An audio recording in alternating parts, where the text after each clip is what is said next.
My name is Ainsley Smith. I'm 30. I am an environmental specialist contracted to NOAA, the National Oceanic and Atmospheric Administration, and I make about $59,000 a year. My financial relationship has been a bit of a roller coaster. I have worked for nonprofits, I've worked for state agencies, I have been unemployed, underemployed, full-time employed. I've worked 2 jobs at once. So I'm finally in a very good place. I feel very comfortable where I am now. And the same goes for my husband. We have been in flux at different times. We've been in flux at the same time, but we are both in stable full-time positions at this point.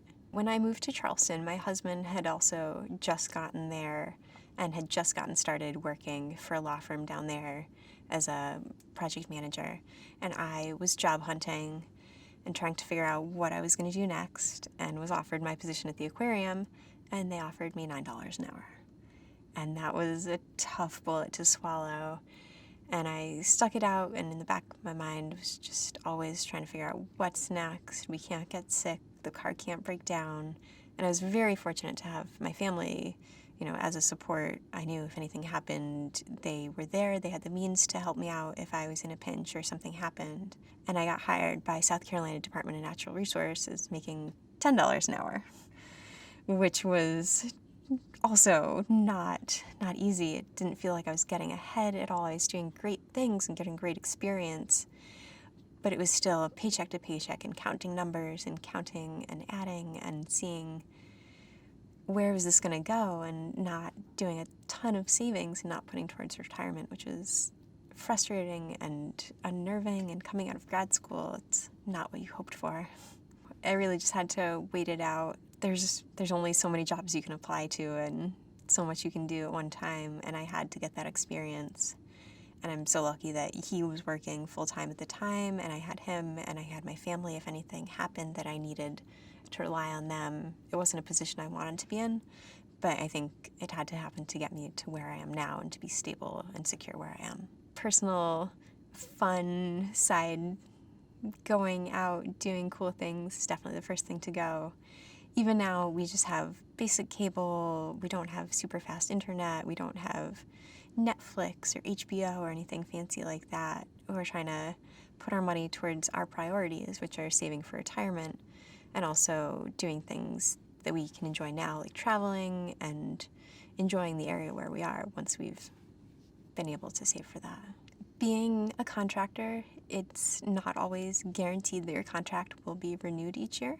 So it's something always in the forefront of my mind of when is that renewal date, what's coming up, trying to get a feel from supervisors and our contract agency if they think that it'll be renewed again. We're definitely planning for retirement and trying to think about what our future goals are right now, what those look like, if there's a house, if there's a family, what that looks like up here.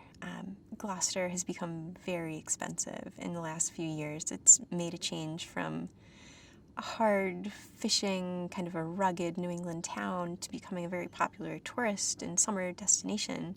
And that's great because it brings in new income to the town and revitalization, and cute shops and restaurants and new bars, but it's also spiked the rent. And we're not sure if we're going to be here full-time, long-term, so we haven't bought a house yet. So we've been renting for the last 3 years, and our rent has gone up. Since the last 3 years, it's gone up about $130, which is not insignificant for us since our salaries have not always reflected that. It's definitely cheaper than being in Boston. Your money will go further for you. Out here, not everyone wants to be out on the outskirts and being a full train ride away. But for what I can afford out here with a yard and parking and 2 bedrooms and being walking distance to the ocean is what I could get a tiny little 1 bedroom in an apartment building in Boston, fighting for a parking space with loud neighbors, and I'd rather be up here. Something that I tried to do even throughout school was they had a program where each disbursement every semester, if you made a payment within the first 3 months of that disbursement, that money would come right off of your principal loan amount instead of just skimming away at the interest. So I made that a priority, made sure I was doing that every time I could to keep the initial balance just chipping down as much as I could instead of just throwing money at the interest that was accumulating. Definitely, there were a lot of scholarship opportunities available as an undergrad in my community, in organizations that my parents belonged to, through the school itself. There were some merit-based and leadership-based scholarships that the school allowed me to apply for. Going through grad school, I think a lot of the scholarships were through professional organizations. I did get a scholarship from the aquarium because my master's project was related to the work I had done at the aquarium. Honestly, I think I just Googled scholarships and grad school scholarships and applied to anything I could, just to every little bit added up. Right now, I'm very fortunate to be debt-free. My husband does have about $1,500 left on his school loan, which we are very excited to be so close to being done with. And then he has about $5,000 on his car loan.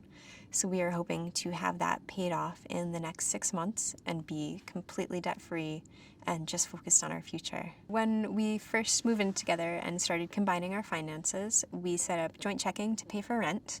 And then our bank allows you to set up separate savings accounts that you can name and label for different goals.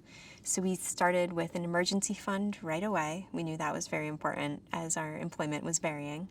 We set up a house savings fund, a wedding fund at the time, and then a travel fund because that's something really important to us to be able to have meaningful experiences and travel while we're young and healthy. After we finished paying for our contributions to our wedding, we changed that over into a retirement savings account. We each have an account that's separate from our employers that we can contribute to whenever we're able to. On a monthly basis, we try and keep a set amount, but it does vary if there's extra expenses one month, but typically for a year, we'll set out a goal that we want to reach for our emergency fund or for our house fund based on where we're at, and divide out how much roughly that should account for each month. If it's $300 into the emergency fund, or if it's $400 that we should put towards the house, if that's where we're at. So we try and evaluate that every year and see where we're at. I make about $59,000 a year, so each month that works out to be about $4,900.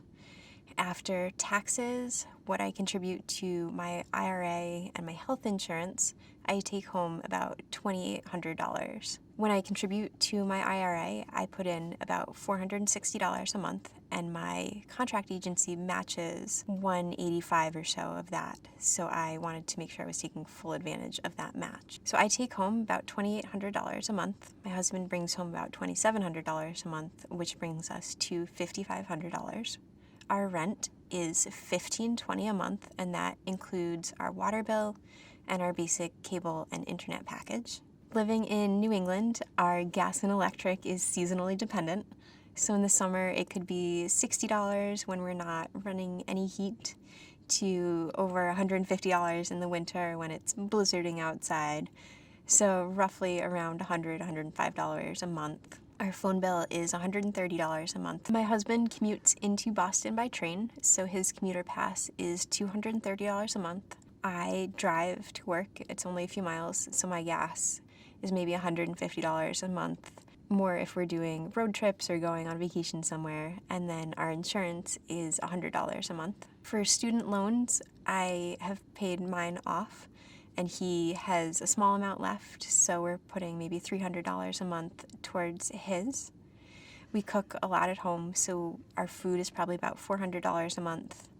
We don't have any subscriptions or gym memberships, and we spend maybe $200 a month on entertainment and eating out. So at the end of the month, we're left with about $2,700. We put as much of that into our savings as we can, usually about $2,000.